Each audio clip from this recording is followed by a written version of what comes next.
রাজমহলে মাথা নত করে বসে থাকলে চলবে না মহারাজ।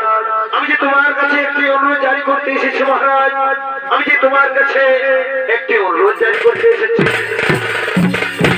বলো বলো প্রিয়া সুরজি, কি তোমার মনের অভিলাষ?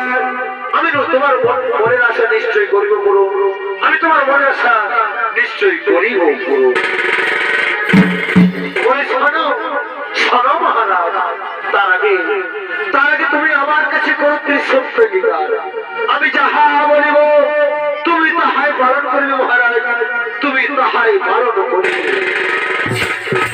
একই একই কথা বলছো প্রিয়া, কি এমন কথা যার জন্য তোমার কাছে আমাকে সত্য অঙ্গীকার করতে হবে, যার জন্য তোমার কাছে আমাকে সত্য অঙ্গীকার করতে হবে? বলি হ্যাঁ হ্যাঁ মহারাজ, তুমি আগে আমার কাছে সত্য অঙ্গীকার, তারপর আমি আমার মনের কথা তোমার কাছে বলিব মহারাজ, তারপর আমি আমার মনের কথা তোমার কাছে বলিব। বেশ বেশ প্রিয়া, শুনছি তাই হবে।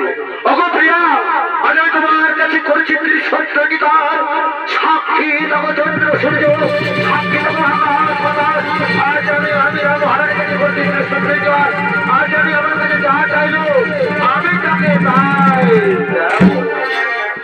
ওগো প্রিয়া, আমি তোমার কাছে করেছি আজ সত্য অঙ্গীকার, তুমি এখন তোমার মনের কথা আমার কাছে বলো ফেলো, তুমি তোমার মনের কথা আমার কাছে বলে ফেলো।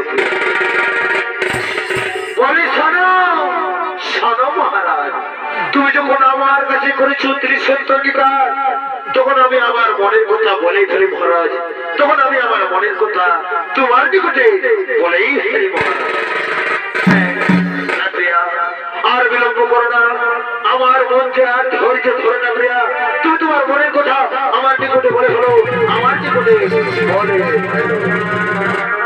বলি শোনো মহারাজ শোনো, তুমি তুমি এক্ষুনি ওই বড়রানী শ্রী থেকে এক্ষুনি বড়রানী শ্রী থেকে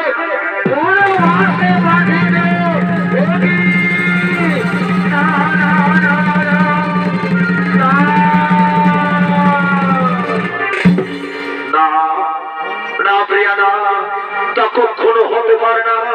প্রিয়া শুনেছি পুরাণে আমার কাছে কোনো দোষ কোনো অপরাধ করেনি, না আমি তার কোনো ভাষা দিতে পারবো না, তুমি আমায় ক্ষমা করে দাও। একই বলছো মহারাজ, তুমি আমার কাছে করেছো সত্য অঙ্গীকার, তুমি আমার কথা না রাখবে, তুমি আমার কথা করবে না ভুল। মহারাজ সেরকম আমার যদি যাবে আমি সেদিকে চলে যাবো, আমি সেই দিকে চলে যাবো।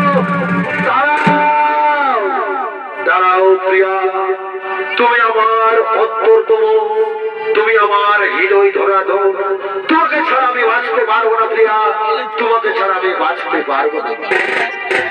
প্রিয়া, আমি যেমন তোমাকে ছাড়া বাঁচতে পারবো না, তেমনি বড়রানী শ্রীটিকে আমি বিনা দোষে বিনা অপরাধে বনবাসে দিতে পারবো না।